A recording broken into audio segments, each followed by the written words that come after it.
a fire damaged the godown of J on 1st October 2020 and indemnity period is 3 months. The sales from 1st October 20 to 31st December 2020 were ₹70,000. कितनी sales हुई है इस indemnity period में? That is 70,000. The standard sales of the previous year for the same period, और पिछले साल इन्हीं 3 महीनों में आपकी सेल कितनी थी? That is 2,50,000.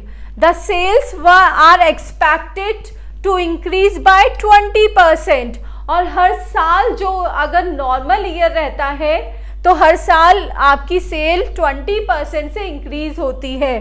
Find calculate the amount of short sales. Question में हमें 3 आइटम्स गिवन है. फर्स्ट है इंडिमिटी पीरियड की सेल, सेकंड इंडिमिटी पीरियड के पिछले साल इसी पीरियड में कितनी सेल हुई थी? 2.5 लाख की. और अगर इस साल वो डैमेज नहीं होता तो 20% का इंक्रीमेंट होता, लेकिन इंक्रीमेंट तो हुआ नहीं. क्या हो गई? सेल डिक्रीज हो गई.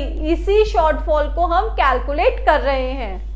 Calculation of the amount of short sales. Sales from 1st October to 31st December. Normal period में था हमारा 2.5 लाख रुपए और एक्सपेक्टेड इंक्रीज था 20%. इसका 20% आप कैलकुलेट करेंगे, दैट इज 50,000.